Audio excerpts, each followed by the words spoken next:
T20 ప్రపంచ cup 2026లో వెస్టిండీస్తో మ్యాచ్ను ఒంటి చేత్తో గెలిపించిన టీమిండియా వికెట్ కీపర్ సంజు శాంసన్పై ప్రశంసల వర్షం కురుస్తుంది. తుది జట్టులో చోటు దక్కడమే కష్టమనుకున్న చోటు నుంచి రాత్రికి రాత్రే హీరోగా మారిపోయాడు సంజు. వెస్టిండీస్పై అజేయంగా 97 రన్స్ చేసి జట్టు విజయంలో కీలక పాత్ర పోషించాడు. విన్నింగ్స్ రన్స్ కొట్టాక తనదైన శైలిలో సెలబ్రేట్ చేసుకున్నాడు.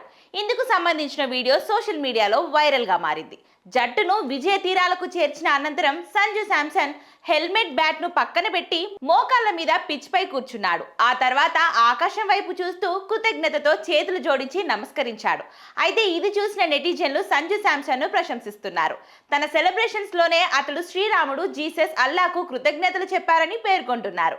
అది సంజు శాంసన్ అంటే అని ప్రశంసల వర్షం కురిపిస్తున్నారు. ఇక మరోవైపు ఈ మ్యాచ్ లో player of the match award అందుకున్న సంజు శాంసన్ ఆ తర్వాత మాట్లాడాడు. ఈ ఇన్నింగ్స్ నాకు ప్రపంచంతో సమానం. ఇదే నా జీవితం. నేను క్రికెట్ ఆడడం మొదలుపెట్టినప్పటి రోజు నుంచి దేశం కోసం ఆడాలని కలలు కన్నాను. ఇలాంటి రోజు కోసమే ఎదురు చూశాను. నా క్రికెట్ ప్రయాణంలో ఎన్నో ఒడిదొడుకులు చూసా. ఈ రోజు నన్ను దీవించినందుకు ఆ దేవుడికి కృతజ్ఞతలు అని సంజు శాంసన్ అన్నాడు. తన జీవితంలో అత్యుత్తమ రోజులలో ఇది ఒకటి అని సంజు శాంసన్ భావోద్వేగానికి లోనయ్యాడు.